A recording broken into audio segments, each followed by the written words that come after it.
नमस्कार साथियों, मैं आज अति महत्वपूर्ण सेशन के साथ आपके सामने पुनः उपस्थित हुआ हूं ताकि आने वाला एग्जाम में आपको अधिक से अधिक मदद मिल सके। जो भी बीपीएससी टीचर एग्जामिनेशन का तैयारी कर रहे हैं दोस्तों, खास करके बिहार स्टेट गवर्नमेंट का तैयारी कर रहे हैं, तो सभी वीडियो आप देखने का कोशिश कीजिएगा। एक एक वीडियो आपके सभी एग्जामिनेशन का कवरेज कराया जा रहा है दोस्तों। तो पहला क्वेश्चन है, यूरोप का व्यस्ततम समुद्री बंदरगाह कौन है? यूरोप का व्यस्ततम समुद्री बंदरगाह जो है वो रॉटरडम है। कौन है? रॉटरडम जो है यह सबसे व्यस्ततम समुद्री बंदरगाह है। ये रॉटरडम क्लियर हो गया होगा, ऑप्शन ए हो जाएगा। नेक्स्ट क्वेश्चन है, राष्ट्रीय राष्ट्रीय समुद्र विज्ञान संस्थान कहाँ है? राष्ट्रीय समुद्र विज्ञान संस्थान कहाँ है? तो ये गोवा में पड़ता है। कहाँ पड़ता है? गोवा में पड़ता है, ऑप्शन ए हो जाएगा। नेक्स्ट क्वेश्चन है, लंदन किस नदी के किनारे बसा है? लंदन किस नदी के किनारे बसा है? तो ये टेम्स नदी के किनारे बसा है। ऑप्शन क्या हो जाएगा? सी हो जाएगा, टेम्स नदी। क्लियर? टेम्स या इसी को थेम्स नदी के रूप में जानते हैं। क्लियर? नेक्स्ट क्वेश्चन है, और पेरिस अगर पूछेगा तो सीन नदी हो जाता है। पेरिस अगर पूछेगा तो सीन नदी हो जाएगा, यह ध्यान में रखिएगा। क्लियर? नेक्स्ट क्वेश्चन है, भारतीय ध्वज के डिजाइन का श्रेय किसे दिया जाता है?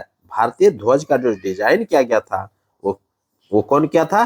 पिंगली वेंकैया ने किया था। पिंगली वेंकैया ने किया था। ऑप्शन बी हो जाएगा। नेक्स्ट क्वेश्चन है, अल हिलाल नामक समाचार पत्र किस स्वतंत्रता सेनानी ने आरंभ किया था? तो अबुल कलाम आजाद ने किया था। किसने किया था? अबुल कलाम आजाद हो जाएगा। ऑप्शन अबुल कलाम आजाद, देखिए ऑप्शन दिया नहीं है, अब्दुल कलाम आजाद दे दिया, इसलिए ऑप्शन नन ऑफ दिस हो जाएगा। क्लियर? अबुल कलाम आजाद हो जाएगा, अबुल कलाम आजाद। क्लियर? तो ये सब क्लियर रखिएगा, अब्दुल कलाम आजाद अलग है और अबुल कलाम आजाद अलग है। तो क्लियर? तो अल हिलाल नामक समाचार पत्र का जो प्रकाशन किया था वो अबुल कलाम आजाद ने किया था। ऑप्शन नन ऑफ दिस हो जाएगा। नेक्स्ट क्वेश्चन है, भारत छोड़ो आंदोलन के दौरान ब्रिटेन का प्रधानमंत्री कौन था? तो उस समय ये विंस्टन चर्चिल थे। कौन थे? विंस्टन चर्चिल थे। भारत छोड़ो आंदोलन जब चल रहा था तो ब्रिटेन का जो प्रधानमंत्री थे वो विंस्टन चर्चिल थे। जबकि भारत को स्वतंत्रता मिला था 1947 ईस्वी में, उस समय जो ब्रिटेन का प्रधानमंत्री था वो क्लीमेंट इटली थे। और जब गोलमेज सम्मेलन हो रहा था लंदन में, जब गोलमेज सम्मेलन हुआ था, 3 गो गोलमेज सम्मेलन हुआ था, 1930, 31 और 32 में हुआ था। तीनों गोलमेज सम्मेलन के समय मैकडोनाल्ड थे। प्रधानमंत्री ब्रिटेन का कौन थे? रैमजे मैकडोनाल्ड थे, ये ध्यान में रखिएगा। नेक्स्ट क्वेश्चन है, मोडी लिपि, ये मोडी लिपि है। मोडी लिपि जो है का प्रयोग किसके अभिलेखों में किया जाता था? मोडी लिपि का जो प्रयोग किया जाता था वो मराठा का जो अभिलेख होता था उसी में किया जाता था। ऑप्शन बी हो जाएगा। नेक्स्ट क्वेश्चन है, बिहार में डोलोमाइट कहाँ पाया जाता है? बिहार में डोलोमाइट जो है कहाँ पाया जाता है? तो बिहार में जो डोलोमाइट पाया जाता है वो रोहतास में पाया जाता है दोस्तों। कहाँ पाया जाता है? रोहतास में पाया जाता है। ऑप्शन क्या हो जाएगा? ऑप्शन ए हो जाएगा।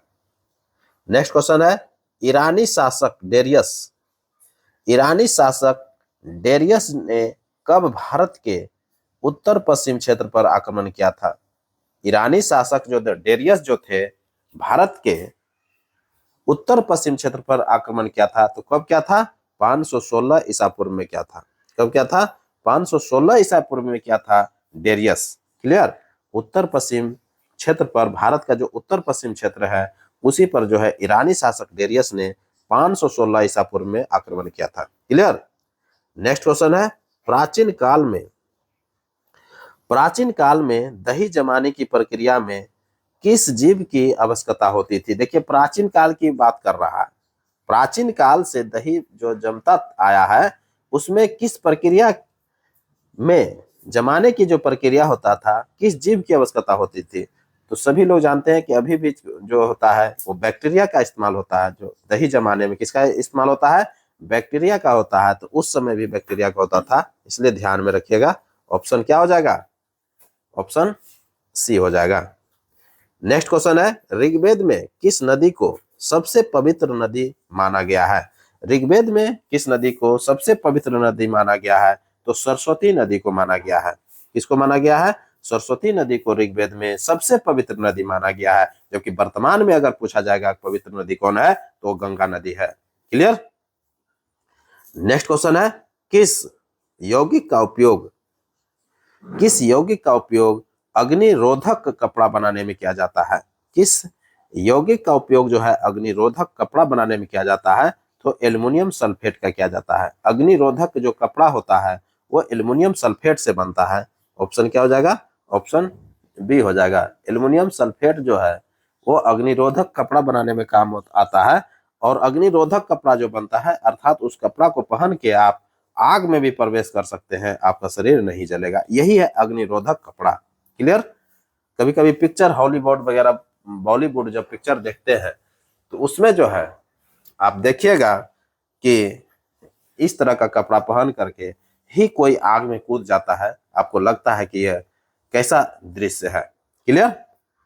नेक्स्ट क्वेश्चन है, बर्मा का विलय ब्रिटिश साम्राज्य में कब कर लिया गया?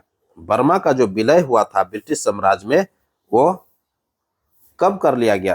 तो 1885 ईस्वी में कर लिया गया था। ऑप्शन ए हो जाएगा। क्लियर?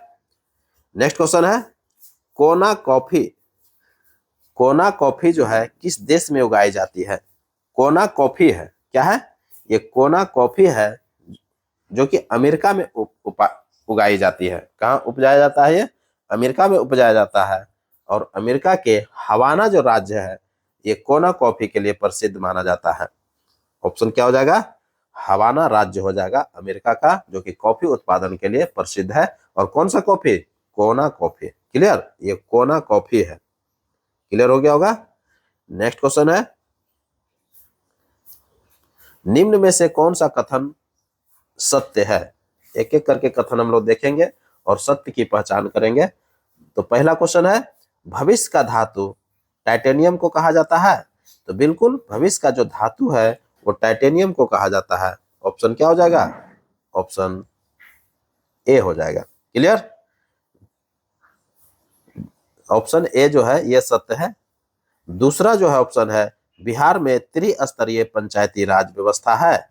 तो बिहार में जो है त्रिस्तरीय पंचायती राज व्यवस्था है, ये भी बिल्कुल सत्य है। क्लियर? तीसरा है, नगर निगम सामान्यतः 3 लाख से ऊपर आबादी पर स्थापित किए जाते हैं, ये भी सत्य है। क्या है? नगर निगम जो सामान्यतः स्थापित किया जाता है वो 3 लाख से जब ऊपर आबादी हो जाता है तब उसको नगर निगम का दर्जा दिया जाता है, ये भी ध्यान में रखिएगा। तो ये तीनों कथन सत्य है, उपयुक्त में से एक से अधिक हो जाएगा। क्लियर? नेक्स्ट क्वेश्चन है, नील हरित शैवाल का उपयोग जैव उर्वरक के रूप में किस फसल में किया जाता है? तो धान में किया जाता है। नील हरित शैवाल का जो उपयोग किया जाता है जैव उर्वरक के रूप में, किसके उर्वरक के रूप में? जैव उर्वरक के रूप में, तो वो धान में होता है। किस में होता है? धान में होता है। ऑप्शन ए हो जाएगा। क्लियर? नेक्स्ट क्वेश्चन है, नेताजी सुभाष चंद्र बोस का जन्म कब हुआ था? नेताजी सुभाष चंद्र बोस का जन्म जो हुआ था 23 जनवरी 1897 ईस्वी को उड़ीसा के कटक में हुआ था, यह ध्यान में रखिएगा। क्लियर? नेक्स्ट क्वेश्चन है, माइनिंग घोस्ट टाउन के रूप में कौन सा क्षेत्र प्रसिद्ध है? माइनिंग घोस्ट टाउन के रूप में जो है ये कुलगार्डी जो क्षेत्र है, कुलगार्डी, यही जो है ये माइनिंग, ऑप्शन बी हो जाएगा, माइनिंग घोस्ट टाउन के रूप में प्रसिद्ध है। क्लियर? तो ऑप्शन क्या हो जाएगा? कुलगार्डी हो जाएगा, ऑप्शन बी हो जाएगा। नेक्स्ट क्वेश्चन है, भारत में भारत में कहवा की कौन सी प्रजाति उगाई जाती है? भारत में कहवा की कौन सी प्रजाति उगाई जाती है? तो रोबेस्टा जो है कॉफी, यही उगाया जाता है। भारत में कॉफी का कौन सा प्रजाति उगाया जाता है? तो रोबेस्टा कॉफी उगाया जाता है। ऑप्शन क्या हो जाएगा? ऑप्शन सी हो जाएगा, रोबेस्टा कॉफी। क्लियर? नेक्स्ट क्वेश्चन है, कौन वायु का अकार्बनिक गैसीय प्रदूषक है? कौन वायु का अकार्बनिक गैसीय प्रदूषक है? तो ये हाइड्रोजन सल्फाइड जो है, ये वायु का अकार्बनिक गैसीय प्रदूषक है।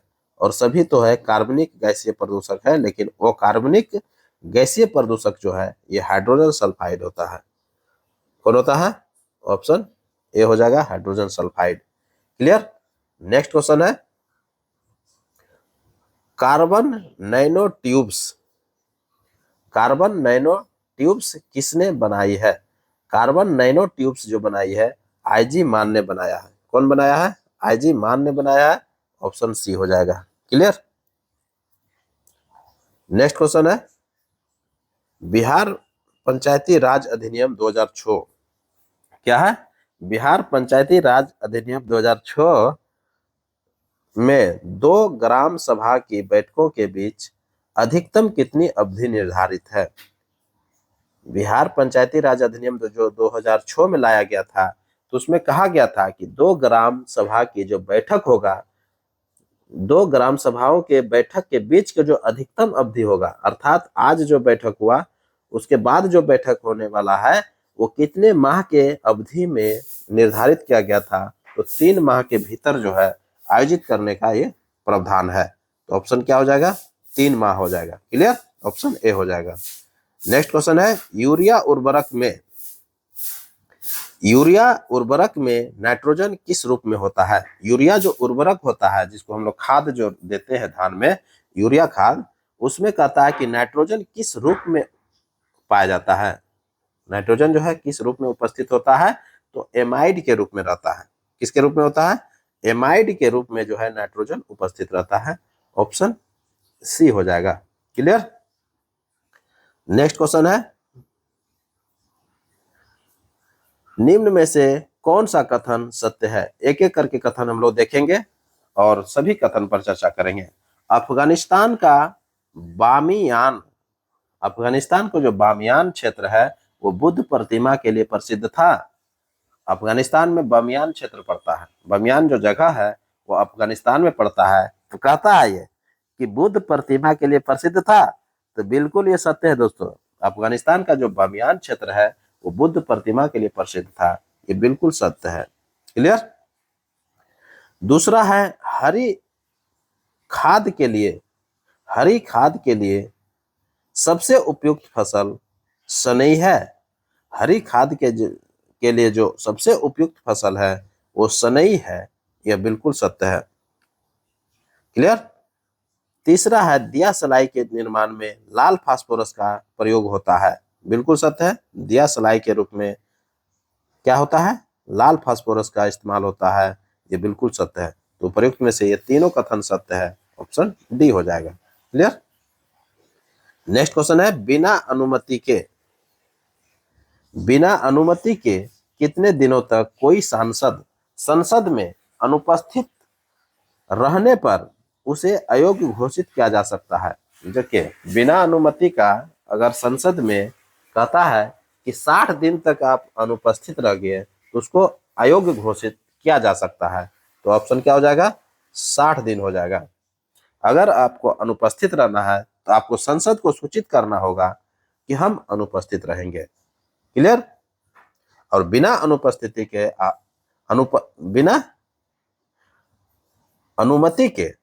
बिना अनुमति के अगर अनुपस्थित रह रहे हैं तो 60 दिन के भीतर ही आपको उपस्थित रहना पड़ता है। अर्थात 60 दिन अगर पूरा जाता है तो आपको अयोग्य घोषित किया जा सकता है। क्लियर?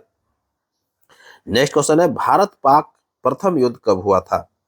भारत पाक जो प्रथम युद्ध हुआ था वो 1965 ईस्वी में हुआ था। भारत पाक प्रथम युद्ध कब हुआ था? 1965 ईस्वी में हुआ था। जबकि भारत पाक दूसरा युद्ध जो हुआ था 1971 ईस्वी में हुआ था। ध्यान में रखिएगा। तो ऑप्शन क्या हो जाएगा?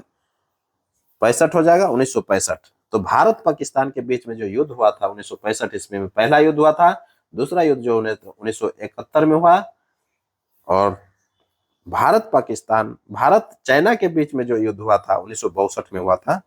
ये भी ध्यान में रखिएगा, भारत और चाइना के बीच में जो प्रथम युद्ध हुआ था वो 1962 में हुआ था। क्लियर। नेक्स्ट क्वेश्चन देखते हैं। अखिल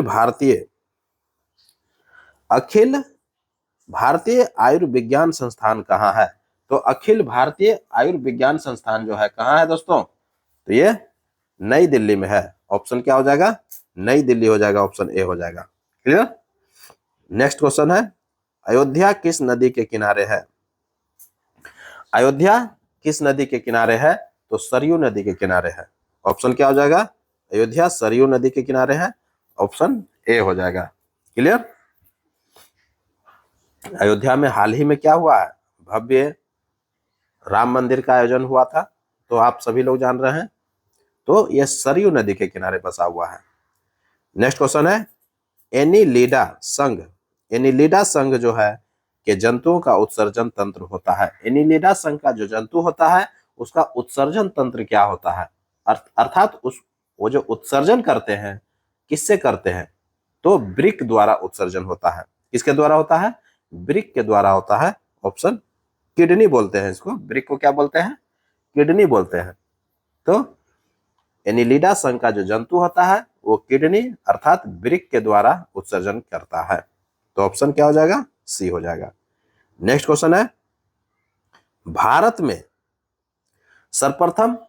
में सर्वप्रथम प्रेस की स्थापना कब हुई थी? भारत में सर्वप्रथम जो प्रेस की स्थापना हुई थी 1550 ईस्वी में हुआ था। कब हुआ था? 1550 ईस्वी में हुआ था। और भारत में जो प्रेस का जो स्थापना का श्रेय दिया जाता है वो पुर्तगालियों को दिया जाता है। तो ऑप्शन क्या हो जाएगा? पुर्तगाली हो जाएगा, 1550 ईस्वी हो जाएगा। ऑप्शन क्या हो जाएगा? बी हो जाएगा। क्लियर। नेक्स्ट क्वेश्चन है, पाकिस्तान में पहली हिंदू, देखिए बहुत इंपॉर्टेंट क्वेश्चन आ गया। कहता है कि पाकिस्तान में पहली हिंदू महिला पुलिस उपाध्यक्षक अर्थात डीएसपी का पोस्ट पर कौन पोस्टेड हो गया है? तो ये मनीषा रोपेटा है। कौन है? मनीषा रोपेटा जो है यही पहली डीएसपी बन गई है पाकिस्तान की। तो बहुत ही इंपॉर्टेंट क्वेश्चन बन जाता है ये। पाक का जो है सिंध प्रांत जो है किसमें बना है? ये सिंध प्रांत में बने हैं, जो कि पहली हिंदू महिला डीएसपी बनी है, पुलिस उपाधीक्षक बनी है। क्लियर हो गया होगा। तो पाकिस्तान की पहली महिला पुलिस उपाधीक्षक अगर पूछेगा तो मनीषा रोपेटा हो जाएगा, जो कि सिंध प्रांत में बनी है, पाकिस्तान के सिंध प्रांत की है। क्लियर। तो ऑप्शन ए हो जाएगा। नेक्स्ट क्वेश्चन है, विश्व का पहला जटायु संरक्षण केंद्र कहां बनाया गया है? विश्व का पहला जटायु संरक्षण केंद्र कहां बनाया गया है? तो ये उत्तर प्रदेश के गोरखपुर में बनाया गया है। बहुत इंपॉर्टेंट क्वेश्चन है ये दोस्तों। विश्व का ये पहला जटायु संरक्षण केंद्र पूछा जा रहा है। ये विश्व का पहला जटायु संरक्षण केंद्र बनाया गया है, जो कि उत्तर प्रदेश के गोरखपुर में बनाया गया है। और गोरखपुर जो है के कैंपियरगंज रेंज में यह बनाया गया है। कहाँ बनाया गया है? कैंपियरगंज रेंज है। ये दुर्लभ प्रजाति जो है लाल गर्दन वाले जो गिद्ध होता है, लाल गर्दन वाला जो गिद्ध होता है उसी के संरक्षण के लिए यह बनाया गया है। ये दुर्लभ प्रजाति है, कभी कभी देखने के लिए आपको मिलता है। तो दुर्लभ प्रजाति लाल गर्दन वाला जो गिद्ध है उसका संरक्षण केंद्र बनाया गया है। कहां पर?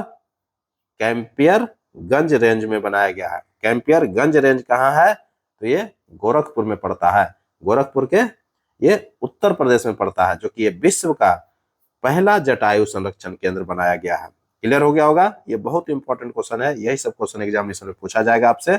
तो ये कैंपियरगंज रेंज है, कैंपियरगंज रेंज है, ध्यान में रखिएगा। कैंपियरगंज रेंज। क्लियर। इसी रेंज में जो है ये जटायु, ये विश्व का पहला जटायु संरक्षण केंद्र बनाया गया है। क्लियर। तो ये गोरखपुर हो जाएगा, ऑप्शन ए हो जाएगा। नेक्स्ट क्वेश्चन है, और ये अंतिम क्वेश्चन है, कहता है यूएस, ये यूपी लिख दिया है, यूएस कर लीजिएगा आप लोग। यूएस, यूएस ओपन जो है, यूएस ओपन वोमेन्स सिंगल 2024 का जो विजेता कौन है, यूएस ओपन जो इधर हाल ही में प्रतियोगिता खत्म हुआ है, इसका विजेता जो है आरियाना सवालेंका है। कौन है? आरियाना सवालेंका है, जो कि फाइनल जो है अमेरिका के ऑर्थर एस स्टेडियम में खेला गया था। और यहाँ पर जो है आरियाना सवालेंका जो है वोमेन्स सिंगल का खिताब जीत करके ये उपविजेता जो रहा, इसका जेसिका पेगुला है। उपविजेता के रूप में कौन रहा? जेसिका पेगुला, जेसिका पेगुला जो है उपविजेता रहा, और विजेता जो है आरियाना सवालेंका रहा। क्लियर? तो ये अमेरिका के ऑर्थर एस स्टेडियम में खेला गया था। क्लियर हो गया होगा। यूएस ओपन की बात हो रहा है, वुमेन्स सिंगल 2024 का विजेता पूछ रहा था, आरियाना सवालेंका हो जाएगा, ऑप्शन ए हो जाएगा। क्लियर? और उपविजेता कौन है? जेसिक पेगुला, ये उपविजेता है, ध्यान में रखिएगा। यूएस ओपन की हो गया। क्लियर? तो इसी के साथ हमको इजाजत दीजिए, मैं पुनः एक नए वीडियो के साथ आपके सामने उपस्थित होऊंगा। तब तक के लिए पढ़िए और नेक्स्ट वीडियो का इंतजार कीजिए। नमस्कार, जय हिंद।